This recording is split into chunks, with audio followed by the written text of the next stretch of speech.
Être manager vous salue. Je suis très heureux de vous retrouver pour cette vidéo. Aujourd'hui, nous allons parler d'objectifs. On va parler de ça. Pourquoi? Parce que dans les entreprises, dans les organisations, souvent les gens, ils n'ont pas d'objectifs.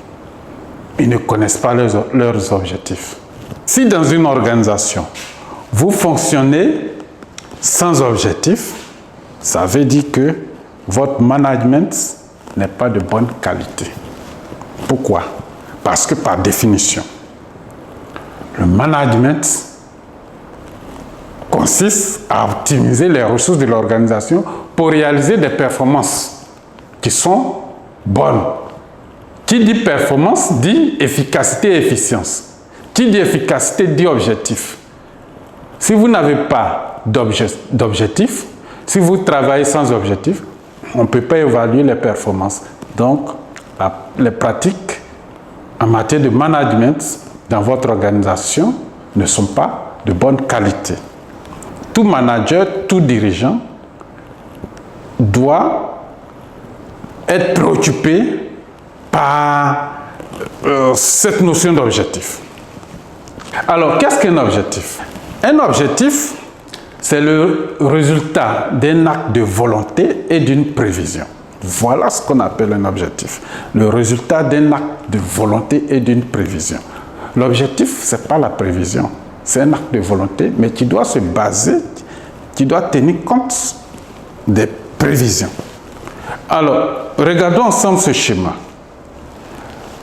Nous avons en abscisse le temps qui est exprimé en année et en ordonnée des quantités produites par une organisation. En 2023, on a produit 100 unités. En 2024, on a produit 150 unités. Il y a eu une augmentation de 50 unités. En 2025, nous sommes sûrs que nous allons produire 200 unités. Alors nous sommes en 2025.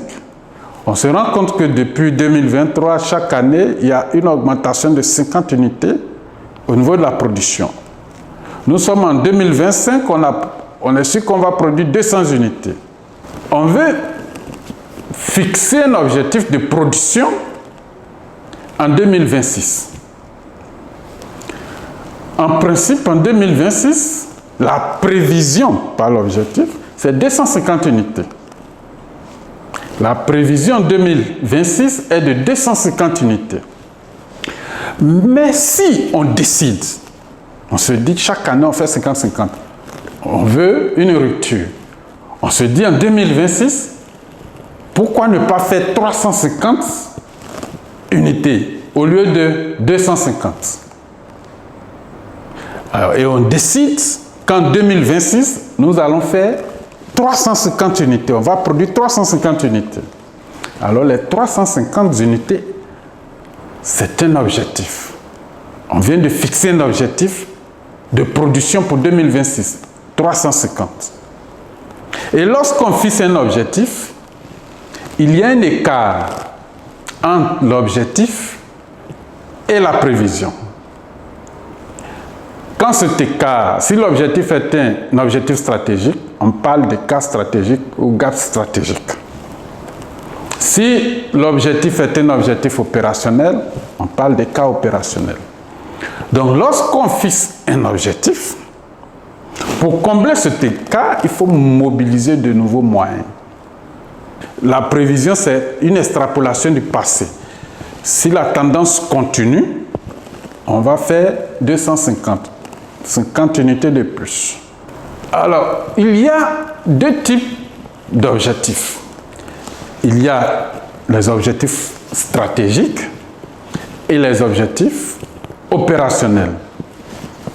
Un objectif stratégique, c'est un but à long terme que l'organisation veut atteindre pour assurer sa croissance ou sa pérennité. L'objectif, il est opérationnel lorsque l'échéance est le court, le moyen terme. Alors, les objectifs stratégiques sont formulés par la direction générale. Les objectifs opérationnels par les responsables d'unité ou les chefs de département. Au niveau de l'alignement, les objectifs stratégiques sont alignés sur les orientations stratégiques, plus précisément sur les ambitions stratégiques, ou s'inscrivent dans des axes stratégiques. Et les objectifs opérationnels sont alignés sur les objectifs stratégiques. Au niveau de la durée de réalisation, les objectifs stratégiques, leur échéance est 5 ans, 3 ans et plus. Disons 3 ans, 5 ans, généralement c'est 5 ans. Les objectifs opérationnels, 1 jour à 3 ans. Exemple d'objectifs stratégiques, augmenter le chiffre d'affaires de 20% à la fin des 5 prochaines années.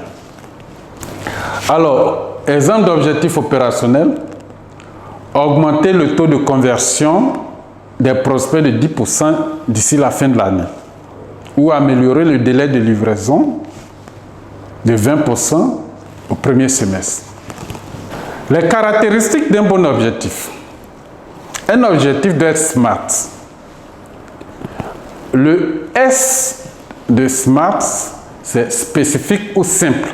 L'objectif doit être simple et spécifique, dédié à une personne. L'objectif doit être mesurable. Mesurable par un indicateur, le M. Le A, accepted. Un objectif doit être accepté par celui qui doit atteindre l'objectif. Il doit accepter, ça se négocie l'objectif et ça devient un contrat.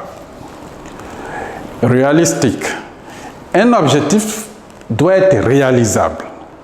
Réalisable compte tenu des ressources disponibles. C'est ambitieux mais réalisable. Et time bound, l'objectif s'inscrit dans le temps. Il y a un horizon une échéance de réalisation de l'objectif. Un délai. En conclusion, s'il n'y a pas de culture de management par objectif ou de direction par objectif dans une organisation, ça signifie que on ne peut pas faire d'évaluation des performances. Les performances individuelles comme collectives. S'il n'y a pas d'objectif, si on fonctionne sans objectif, ça veut dire qu'on ne gère pas les risques. Parce que l'ISO 31000-2018 dit que, ou définit le risque comme tout événement qui peut contrarier l'atteinte des objectifs. Pas d'objectif, c'est comme si vous ne gérez pas de risque, votre contrôle interne n'est pas bon. Si vous fonctionnez sans objectif,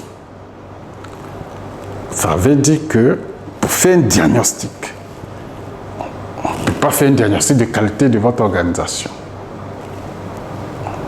Et si vous fonctionnez sans objectif, ça veut dire que l'amélioration continue qui est chère à nos amis qualiticiens n'est pas une priorité pour vous.